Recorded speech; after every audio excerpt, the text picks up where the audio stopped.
Hello everyone, I'm Bruffy1322 and this video is going to show the fastest fully upgraded vehicles in the GTA Online Sedans class in terms of top speed. As always, the precision counter is in the top left with the actual top speed the vehicle achieved in the top right, and for this 2020 series I'll be showcasing the non-raceable vehicles first. So even though, for example, the stretch is in the Sedans class, since it can't be used in regular sedan races, it's not going to be included in the main list. We start the regular raceable vehicles list with the Regina in 28th place overall. This video only focuses on straight line performance, so if you're interested in racing where braking, cornering and acceleration are all relevant, check the link in the description for the lap time testing series, and if you want to know more information about this testing, including the extent to which it's accurate and how useful it is for you personally, have a read of the full description as everything that you need is in there. This video lists all vehicles and is correct as of the Los Santos Summer Special Update.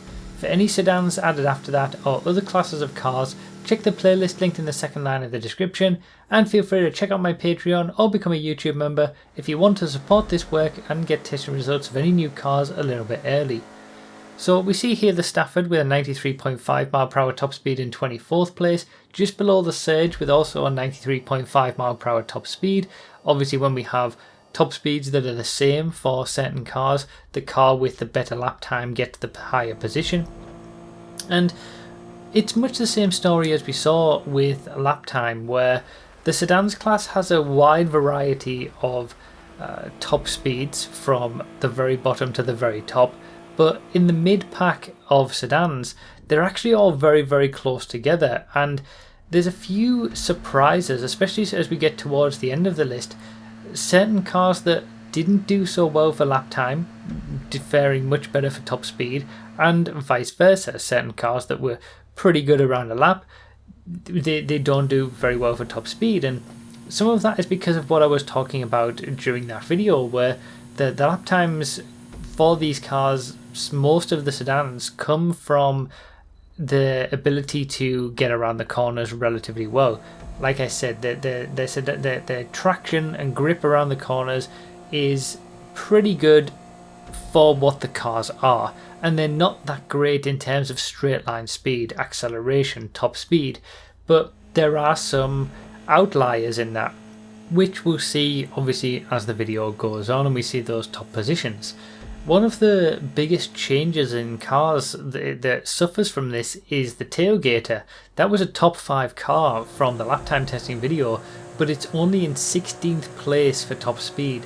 And like I said, that's just because the tailgater gets all of its lap time from traction, from grip around the corners.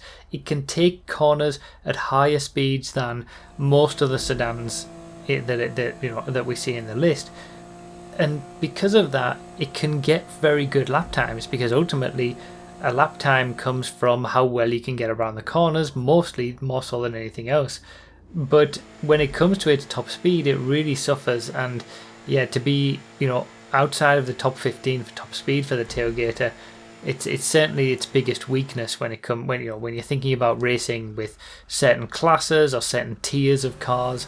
You got to keep that in mind if you're going to be choosing a tailgater. On certain tracks it's probably going to get left behind by other cars that might be in the same tier as it. So the regular Glendale with 107 mph for its top speed does certainly a lot better than it did for lap time, and this sort of mid pack here with the Fugitive in 12th and the vehicles around this area, we've actually got the Washington and the Stania in very similar positions to what they were for lap time, so they're pretty much the ultimate bog standard sedans for lap time and top speed. But all of the cars around this area get very similar top speeds, and we're not really going to see much of an increase from now until the very end of the list, until we get to the final 2 positions, which you probably already know at this point. So yeah, 108 miles per hour, it's not very quick. Like I said, the sedans class is pretty much the polar opposite of the muscle cars class. Cars that don't have very good top speed, but they aren't too bad around the corners, whereas the muscles class is cars that generally will have a better top speed, but won't be able to get around the corners quite as well. Shafter LWB armoured version here in 9th place is obviously followed up by the regular Shafter LWB, which is in the sport class but can also be used in sedan races. If you want the full story about the Shafters, it's it's quite the story. It's ridiculous how it all worked out. That will be in the lap time video, so go check that out if you haven't seen it already. As we come on to the top 8, you're seeing the start of the bigger difference of what we see from top speed to lap time, because the Cognoscenti armoured version, it is the slowest of the Cognoscenti sedan variations, but it gets into the top 10. So there's still another 4 Cognoscentis to come. First one is in 7th place here with the regular version of what we've just saw, not the armoured version, slightly quicker. And they were nowhere to be seen for lap time. They were way off the pace. And there's certain vehicles, one in particular that I'm thinking of, that we haven't seen yet, and that was quite low down the order for lap time. So yeah, Cognoscentis, we've still got some to come. We've still got some shafters to come, but the regular shafter here is in 6th place. This used to be the old best for the sedans class, 110.3 mile per hour. Not too bad for a top speed for the sedan class. Just misses out on the top 5. It's just pushed out of that 5th place by one of the newest vehicles, the Glendale Custom. So the Glendale Custom certainly does a little bit better than the regular Glendale with 111.3 for its top speed, but it's nothing special. It's a bog standard sedan, which it fits the nature of the vehicle, and it's a vehicle that's well placed in the right class, and it has the right speed for what you would expect for a sedan. That can't be said for our final vehicles in this video, but the biggest surprise for the difference between top speed and lap time probably comes from the Super Diamond, which it's a big bulky boat of a vehicle, difficult to get around the corners. It's pretty much the opposite of what we saw from the Tailgater.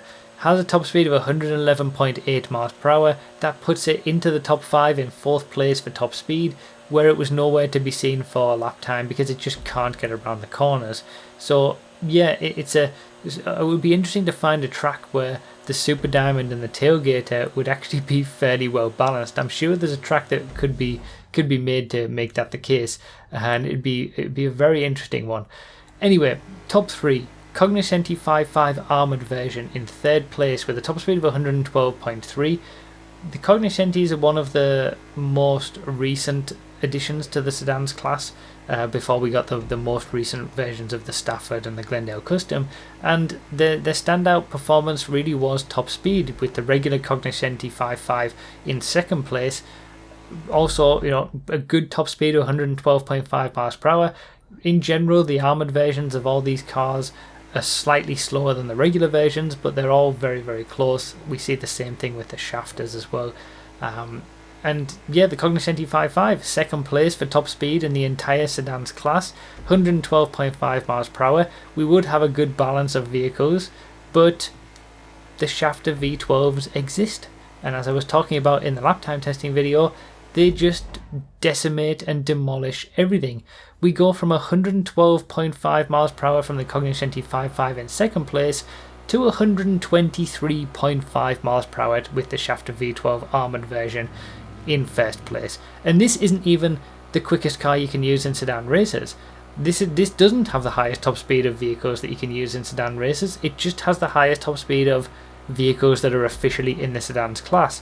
The highest top speed of vehicles that you can use in sedan races is, for a sports car, the shafter V12 with 124.3 miles per hour.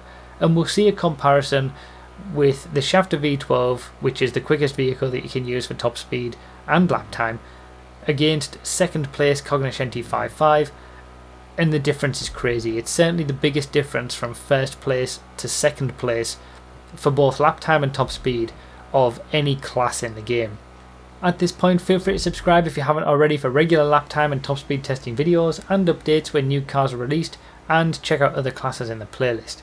But as I explained in the lap time testing video, this is all just a function of Rockstar messing up with the class allocation originally and not fixing their mistake properly by removing the V12 shafters from the sedans class and putting them both into sports.